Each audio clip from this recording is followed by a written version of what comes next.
Good day everyone! My name is Mr. Emil Vihandre and welcome to week 9 session in Physical Science. Before we start, let us know the most essential learning competencies that we will discuss for today. First, from product labels, identify the active ingredients of cleaning products used at home and give the use of the other ingredients in cleaning agents. So to start our session, let us play Matching Type. I will present a cleaning product and you have to identify its use. And I will give you 5 seconds to answer. So just type the letter of your answer in the comment box. So let's start.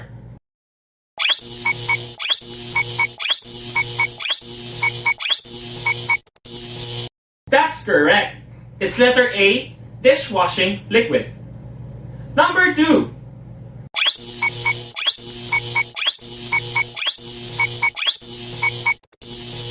That's correct. It's letter C, household bleach. Number 3.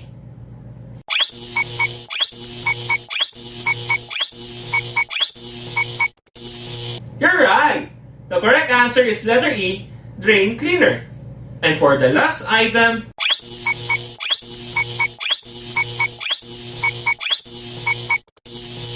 the correct answer is letter B, household cleaner. Now here are some safety precautions in handling cleaning products and air freshener. Always wear rubber gloves to protect the skin. Wear goggles or another form of eye protection. Keep the windows and doors open to ventilate the area. Start away from children. Do not inhale the product fumes. Do not perform any of the experiments shown because this can cause serious harm or death. How many cleaning agents can you spot in the kitchen? After 10 seconds, comment your answer.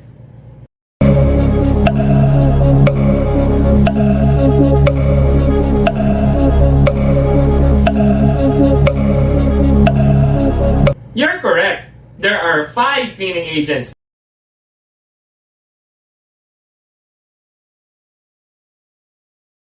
Now, how about we move to the bathroom? Again, how many cleaning agents and air fresheners are there inside the bathroom? Comment your answers.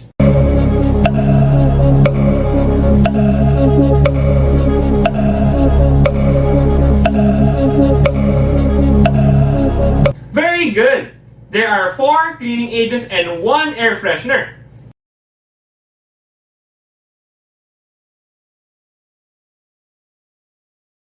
Air fresheners. These products are used to freshen the air in various places throughout the home. This includes kitchen, bathroom, bedroom, and living room. Some of the ingredients are the following. The first ingredient, propylene glycol, is a solubilizer which dissolves the ingredients to help them mix together. This can also be found in cosmetics, toothpaste, food, and beer. It is also used as an odor eliminator as a cleaning agent that removes dirt. The second ingredient, styrtrimonium chloride, is a stabilizer that can also be found in skin products, hair conditioners, and other hair care products because of its anti-static properties. The third ingredient, sorbitan oleate, helps ensure even distribution of the fragrance to ensure that our products provide the same performance use after use. The fourth ingredients are isobutane and propane. Acts as a propellant. That means it's flammable. You can check the warning label in the back of the container like this. Flammable aerosol contains gas under pressure, may explode if heated. Keep away from heat, hot surfaces, sparks, open flames, and other ignition sources. No smoking. Do not spray on an open flame or other ignition sources. Do not incinerate. Do not pierce or burn even after use. Imagine there's a blackout and you're inside a candlelit room. And then suddenly you smell a foul odor. Would it be safe to spray an air freshener inside the room? The answer is no. Now to explain this, let us watch a short clip.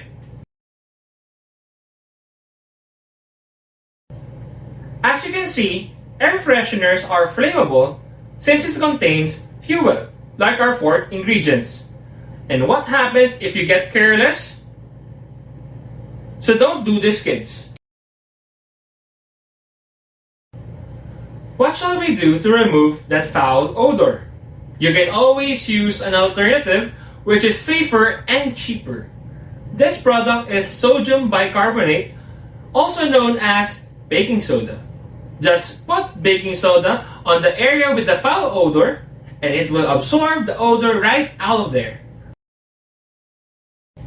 What cleaning agent is used to unclog drains in sinks or in the bathroom? These cleaners are usually stored in the kitchen or in bathroom cabinets. Can you guess the name of the cleaning agent? Correct! It's a drain cleaner. The typical active ingredients for drain cleaners are the first and second ingredients. First, we have sodium hydroxide or lye, can also be found in detergents and degreasers. During manufacturing, its pH levels is adjusted to not corrode the container, but enough that helps dissolve organic matter, like the drain plugs. But be cautious in handling this sodium hydroxide since it's very corrosive. It can cause irritation to the eyes and skin. The second ingredient, sodium hypochlorite, it is a broad spectrum disinfectant that is effective for the disinfection of viruses, bacteria, and fungi.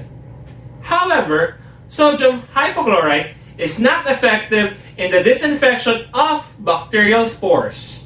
The third ingredient, sodium nitrate, acts as a stabilizer or preservative which helps prevent the corrosion or rusting of the can, container, or dispenser. Also, in air care products, it is used to maintain the stability of a product's fragrance over time. The fourth ingredient, petroleum distillate, is a solubilizer or makes the other components in this drain cleaner dissolve. Petroleum distillate is a solubilizer that can also be found in makeup, hair, and skincare products. If you are cautious, there is a homemade alternative for the drain cleaner, where you just mix baking soda and vinegar together in a 1:1 ratio. Then pour a cup of this mixture into the drain. Let it sit for 1 hour before pouring in boiling water. This way, you won't have to worry in burning your eyes. Now let's move into the laundry room. How many number of cleaning agents are present? Timer starts now.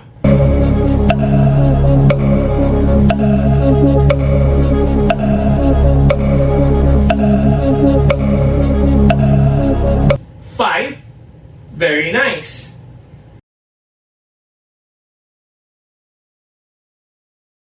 Among these cleaning agents, which can be added to detergent to help remove tough stains and keep your clothes white. Can you guess what this is? Yes, it's bleach.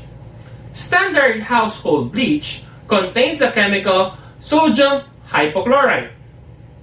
Because of this active ingredient, sodium hypochlorite, it kills bacteria and viruses. It is also called a disinfectant or an antimicrobial pesticide. And because it kills fungi and molds, it is also known as a fungicide. Household bleach is corrosive but dangerous if handled incorrectly. The effects of exposure to bleach will vary depending on the part of the body, the concentration of the bleach, the duration of the exposure, and the amount. Its harmful effects are blurry vision, skin irritation, tightness of chest, and difficulty in breathing. If you experience the skin irritation, wash the exposed skin with mild soap and water. For blurry vision, flush the eyes with tap water and consult the doctor immediately. For the tightness of chest, anyone who has inhaled bleach and is having trouble breathing should see a doctor, especially if they have asthma. There are household alternatives for bleach when used in laundry, such as vinegar. It can disinfect, brighten your clothing, and even help remove soap residue. You can also use the inexpensive baking soda, since baking soda is great at fighting those hard to get out stains. You can add it to your load for a boost in your laundry detergent's performance. It is also known to soften your clothing and deodorize. This makes it a great fabric softener replacement. Lastly, lemon juice. This helps break down stains and are actually safe to use on your colored clothing, unlike bleach. All-purpose cleaners can be used for many different kinds of cleanup jobs. All-purpose cleaners are used to clean windows, floors, and kitchen and other appliances in your house. Some of the ingredients for all-purpose cleaners are: the first ingredient, quaternary ammonium compounds, works by exterminating a specific pest or microorganism in a registered product, such as an insecticide, antimicrobial, or repellent product. The second ingredient, ethanol, and the third ingredient, ethoxylated alcohol, are both used as a cleaning agent for the all-purpose cleaner.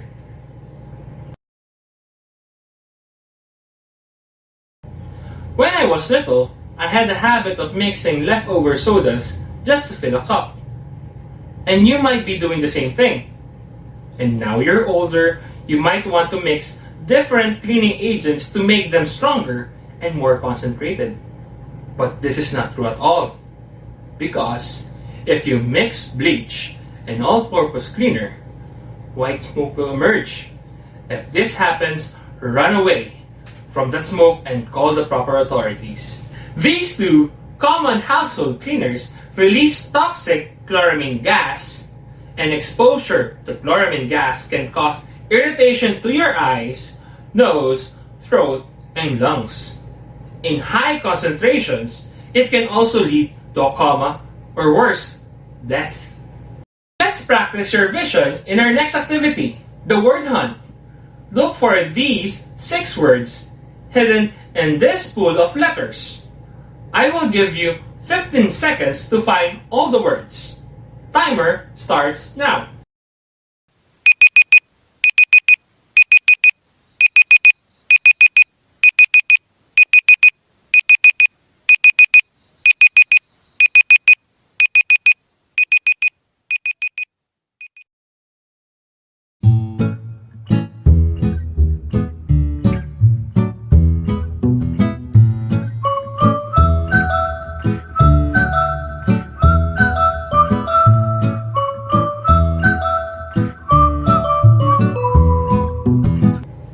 I hope you learned something from today's session.